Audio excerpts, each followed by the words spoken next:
नमस्कार बच्चों, मेरा नाम है राहुल और आप देख रहे हैं मैसे बेसिक क्लास। आज है कार्यपत्र 33, विषय हिंदी। ठीक है, दिनांक 18/9/2020।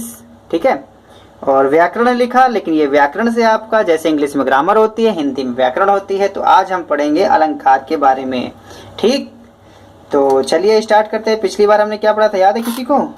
नहीं याद है तो देख लेते हैं एक बार। ठीक है, मैं व्याकरण की बात कर रहा हूँ। ठीक है, व्याकरण ये मत कहना बाकी चीजों में। तो व्याकरण में हमने पढ़ा था संधि।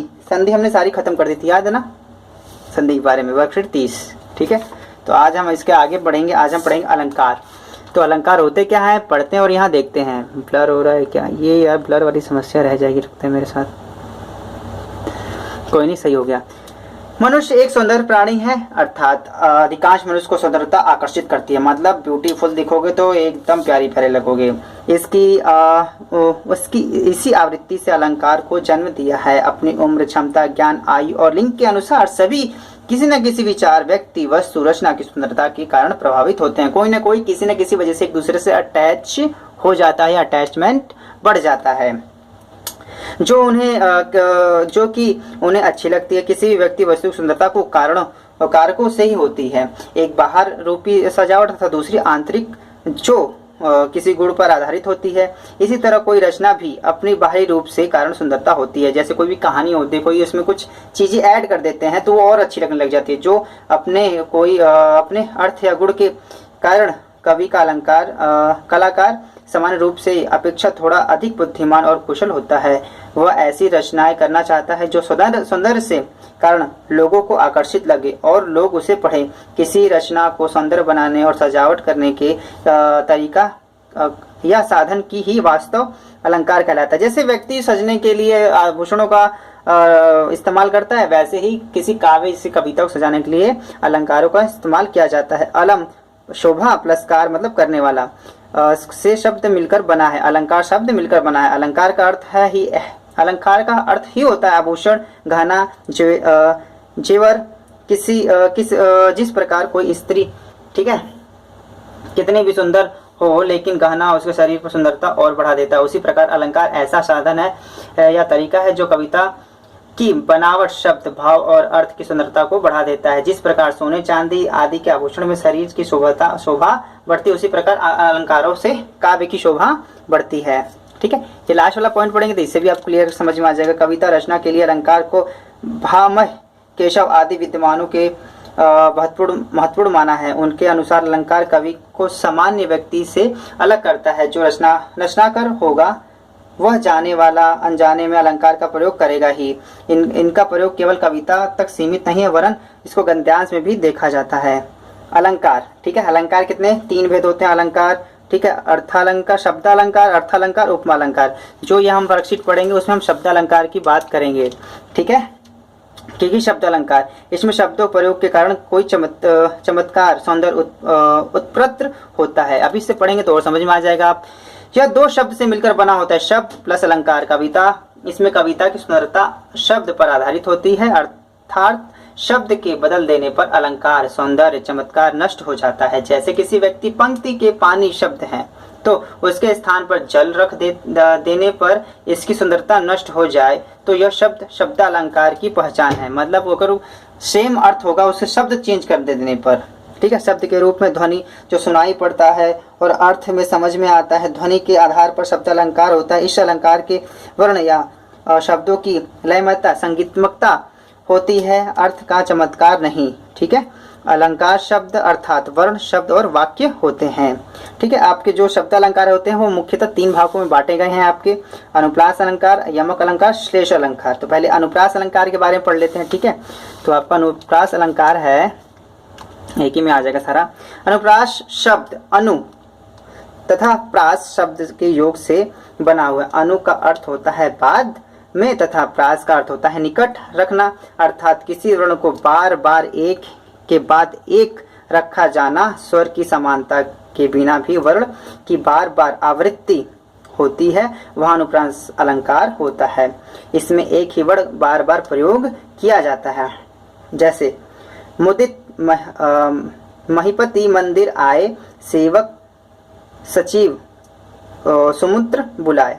ठीक है। यहाँ पे देखो म यहाँ केवल पद म वर्ण की आवृत्ति और दूसरे शब्द में स वर्ण की आवृत्ति हुई है। इस आवृत्ति की संगीतमयता आ गई है, इसलिए यहाँ अनुप्रास अलंकार होता है। जैसे आप कह सकते हो चंदू के चाचा ने चंदू के चाची को चांदनी चौक में चटनी चटाई। ठीक है, चटाई। अब देखो चटाई का मतलब बिछाने वाला चटाई नहीं, यहाँ पे मतलब खिलाने से मतलब है। ठीक है, इस प्रकार के जो आते हैं, एक ही शब्द बार बार आता है आपका इसमें। ठीक है, अब पढ़ते हैं यमक अलंकार में। जब किसी वाक्य पंक्ति में एक ही शब्द का दो बार प्रयोग हो किंतु दोनों का अलग अलग हो, मतलब एक शब्द दो बार इस्तेमाल किए जाएंगे लेकिन दोनों का अर्थ अलग अलग होगा, वहाँ यमक अलंकार होता है। जैसे कनक कनक के सौगुने मादकता अधिकाय, व खाए बौराय नर, व खाए बौराय नर, व पाए बौराय। इस मतलब यहाँ कनक का अर्थ दो है। एक कनक का अर्थ होता है सोना चांदी और एक कनक का अर्थ होता है धतूरा। कनक शब्द का दो अर्थ प्रयोग होता है, जिसमें एक धतूरा कनक का अर्थ हो और दूसरा धतूरे के लिए और स्वर्ण के लिए किया जाता है। जैसे कनक कनक के सौगुने मादकता अधिकाय, दोनों ही स्थिति में कनक बहुत ही घातक है। एक कनक खाए बोराए नर, एक कनक धतूरा जो कि जहर होता है वो खाएगा तभी बोरा हो जाएगा। वह पाए बोराए मतलब अगर उसे सोना, यहाँ कनक का मतलब है सोना, अगर सोना या स्वर्ण मिल जाता है तब भी वो बोरा आ जाएगा। लेकिन दोनों में समानता क्या है, दोनों में व्यक्ति बोरा आ जाता है। लेकिन यहाँ पे कनक कनक दो वर्ड हैं, एक ही शब्द है और दोनों का अर्थ अलग अलग है, जिसे यमक अलंकार कहते हैं। श्लेष अलंकार, श्लेष का अर्थ होता है मिला हुआ, चिपका हुआ। ठीक, चिपका हुआ। जहां वाक्य में ऐसे शब्द का प्रयोग हो जिसमें विभिन्न प्रसंग के अनुसार एक से अधिक अर्थ निकलता हो, उसे श्लेष अलंकार कहते हैं। इस अलंकार में अनेक अर्थ वाले शब्दों का प्रयोग किया जाता है। ठीक, यहाँ पे एक ही शब्द होंगे लेकिन उसके तीन अधिक अर्थ होंगे। जैसे यहाँ पे देखिए, रहीमन पानी राखिए, बिन पानी सब सून, पानी गए न उबरे, मोती मानस चून।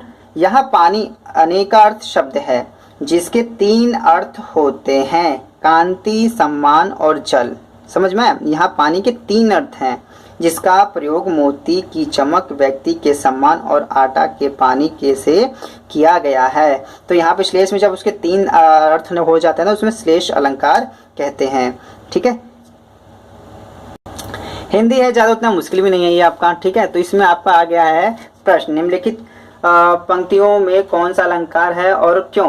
पहला है जन रंजन मंजन दुंजन मुंजन रूप सुरभूप। जैसे आपने मैंने पढ़ा होगा आसानी तो पढ़ा चल गया ना, कुछ मिलता जुलता सा लग रहा है, तो कौन सा हो जाएगा?